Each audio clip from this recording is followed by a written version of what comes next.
Coronation Street confirms bombshell Brody arrest in Theo story. Coronation Street's Brody Michaelis could find himself in the frame for murder next week, as a new piece of evidence links him to some dodgy activity on the night of Theo Silverton's death. Is the troubled teen hiding a dark secret, or is there another explanation? DS Connor Swain swoops in to arrest Brody after forensic tests reveal that his fingerprints are all over Todd Grimshaw's phone, which went missing on the night of Theo's demise. Sally and Tim Metcalf can't believe their eyes as the police drag Brody off for questioning. It certainly doesn't look good for him. The week begins with Todd heading to prison to see Summer Spellman, who's the current prime suspect.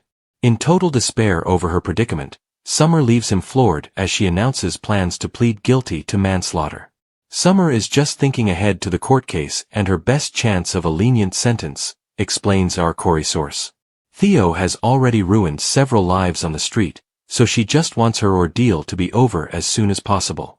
Lisa reassures Todd that she's interviewed Theo's ex Danielle, so there are still other suspects in the mix, but for now Summer is staying put.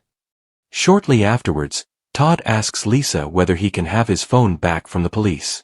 He hasn't seen his mobile since Theo took it from him on the night of the murder, which prevented him from leaving for Thailand to see his family.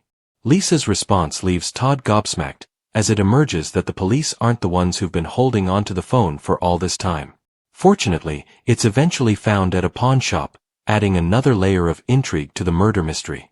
The police send the phone straight off to the forensics department, as it could be an important clue, teases our spy. Once the results come back, Lisa takes decisive action by arresting Brody on suspicion of theft. His fingerprints were found all over the phone. This may be the extent of his wrongdoing. Perhaps he just fancied using Todd's data allowance, but it could also link him to the murder itself. DC Kit Green watches the shocking events unfold with concern. It certainly wouldn't say much for his detective skills if the secret culprit were his own son. How will Brody explain himself?